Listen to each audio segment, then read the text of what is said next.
અમરેલીના શેખાણી પરિવાર અને દિવ્ય સજ્જનના તંત્રી ભવદીપ ઠાકરે અજમેર શરીફમાં હાજરી આપી.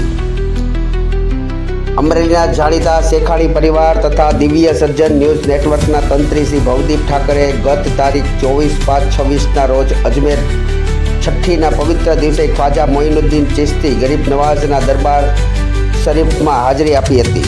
છઠ્ઠી શરીફના પાવન અવસરે શેખાણી પરિવાર અને તંત્રી ભવદીપ ઠાકરે દરગાહ શરીફમાં ચાદર ચડાવી ફૂલ અત્તર પેશ કરી દુઆ માંગી હતી. તેઓ દેશમાં અમન, શાંતિ, ભાઈચારો અને સમૃદ્ધિ માટે ખ્વાજા સાહેબના દરબારમાં મન્નત માંગી હતી. આ પ્રસંગે અમરેલીના શેખાણી પરિવારના વડીલો, યુવાનો તેમજ દિવ્ય સજ્જન ન્યૂઝના તંત્રી ભવદીપ ઠાકર ઉપસ્થિત રહ્યા હતા. દરગાહ શરીફના ખાદિમ દ્વારા સૌનું સન્માન કરવામાં આવ્યું હતું. તબરૂક અર્પણ કરવામાં આવ્યું હતું. ખ્વાજા ગરીબ નવાઝના ઉર્સ મુબારક દરમિયાન દર વર્ષે લાખો શ્રદ્ધાળુ અજમેર શરીફ આવે છે. છઠ્ઠી શરીફનો દિવસ ખાસ મહત્વ ધરાવે છે. અહેવાલ કાસિમ શેખાણી, રિપોર્ટ શફી શેખાણી. આવા સમાચાર જોવા માટે ફરી મળીશું નવા સમાચાર સાથે. દિવ્ય સર્જન ન્યૂઝ નેટવર્ક.